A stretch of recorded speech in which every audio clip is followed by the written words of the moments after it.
again, everybody.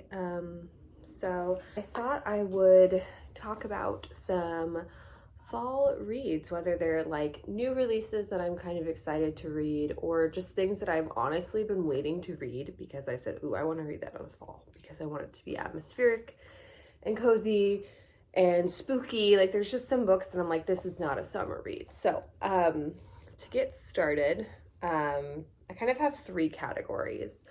One is sort of spooky, and that's going to mean a lot of different things. It's not necessarily going to mean it's horror genre. They're just books that I'm actually genuinely scared to read because I know their content is just really intense. So that's my form of a spooky read. And then next is going to be kind of comfy or cozy. Books that I know are going to be maybe feeling homey, maybe some musings on nature. Maybe I will reach for those after I read spooky books. And the third will be atmospheric, maybe a bit plotty or historical, really just something to get swept up in. Okay, so let's get started with the spooky reads. Okay, so to start off, you're going to be like, well, it's not a scary book, but Elena Ferrante, The Days of Abandonment. I'm terrified to read this. I've just heard people are like, it's just tough. You're just really inside this woman's mind. She's suffering. Like, it's just hard to read. And so I've been scared, full on spooked, y'all, to read this book, but I am hoping to get to it this fall. Now, I've read all the Neapolitan novels and The Lost Daughter. And so there's still some Ferrante I haven't read yet. So I am hoping to get to this sometime in October and November to, just really spook myself out fully. Okay, next spooky read, and just another book that I'm scared to read, is Hurricane Season by Fernanda Melchor. I think anyone who's maybe heard of this book or heard anyone talk about it is that it has like every content warning ever, and it's just really intense and a lot and really tough to digest. But I've also heard that Melchor's writing is really incredible and that she does something that hasn't really been done before. So I am really excited to get to this. I'm just been fully scared. Okay, and the next one is one I've been excited to read, but also just know it's going to be gross, and that is Paradise Rot by Jenny Hval. And I know that this has kind of been making the rounds, and it's very funny. Chris Kraus, I Love Dick, blurbs on the back. I swear this blurb telephone thing is going to follow me forever. Yeah, I'm really excited to read this. I just hear it's just gross and like earthy and weird. We shall see about that. So these are kind of all my spooky, I'm scared to read these, but I'm gonna read them, right? And again, to clarify, I know they're not spooky, but I'm scared and I'm gonna face my fears and read these ones. So the next category is sort of comfy, cozy reads. Something I'm kind of always looking for in the fall. And it's rare that I usually read something super comforting.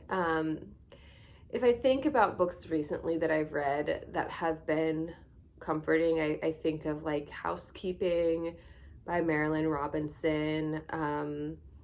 Mary Oliver's poetry is another thing that is comforting to me. I found parts of Ali Smith's Seasonal Quartet to give me those comfy feelings.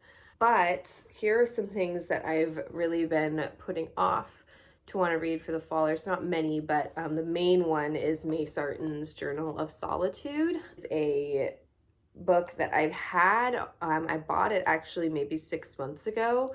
But I remember thinking, like, I really want to read this in the fall. And this is just May Sarton's journal, where she writes about daily life in New Hampshire. And I just think that New England setting, all of that is just going to be really nice for fall.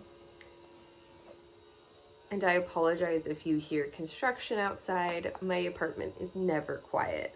They're fixing up a house next to me, and I basically can never get a full 5 minutes of quiet without some machinery being turned on. So it's part of it, y'all. It's part of it. And I literally, if I had to pause every time, I would never get a sentence out. So if you hear wood getting cut in the background, that's why.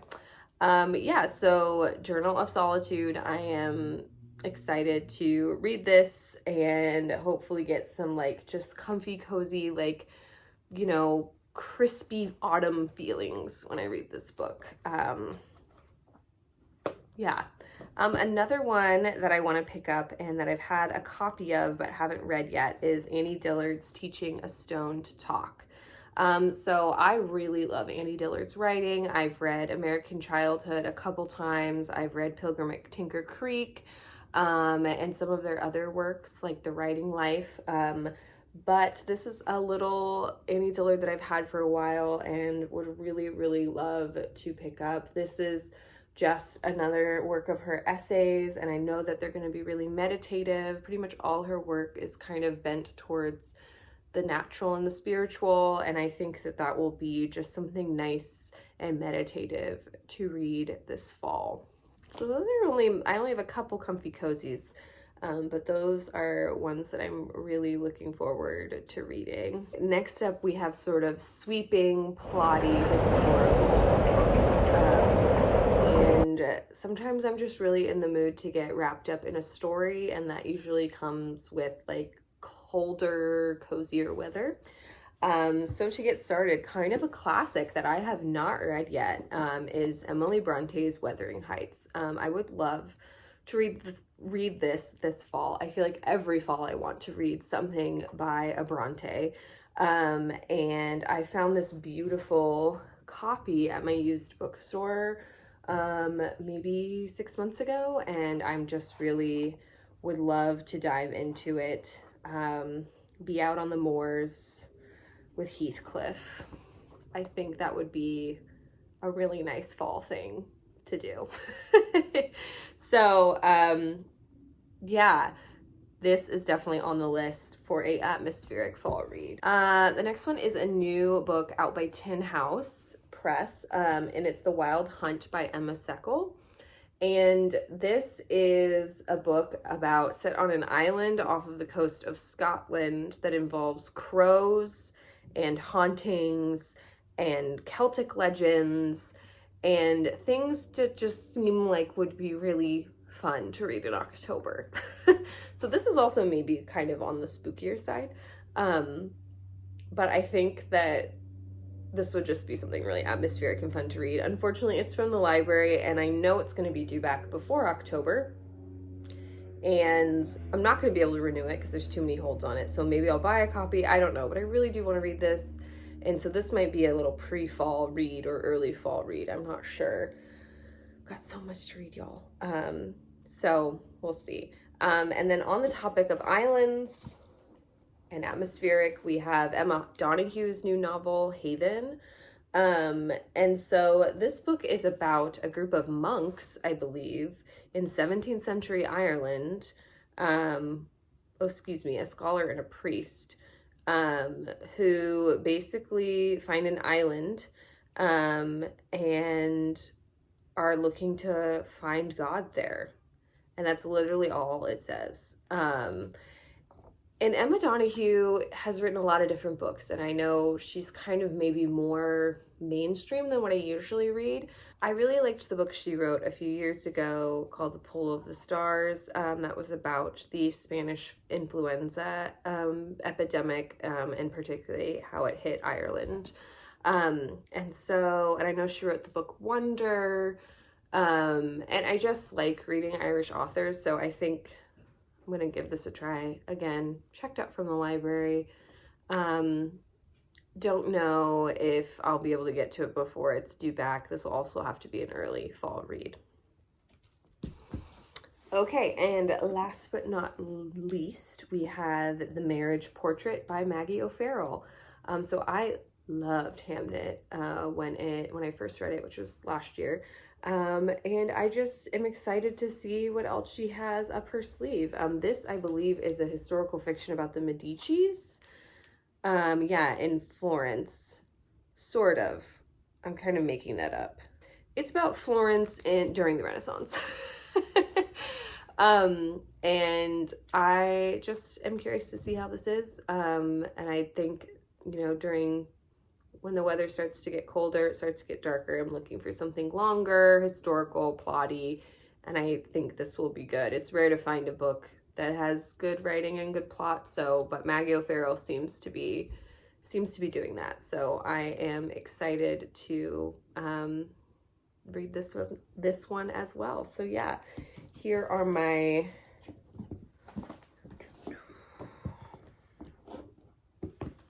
sort of sweeping fall reads, plotty, atmospheric, that I think might be nice. Then I had my cozy comfies, and then my spooky books, aka books I'm scared to read. So yeah, here's a big old stack of my anticipated fall reads.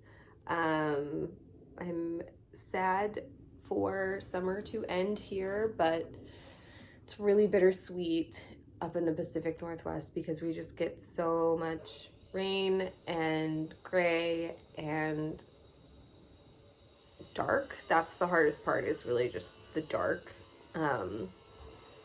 And it's just, we had a really slow spring last year, so it feels like we got a little bit jilted. But anyway, I'm excited. We still have nice weather usually for the next 3 to 4 weeks. So we'll see. Anyway, those were my fall reads.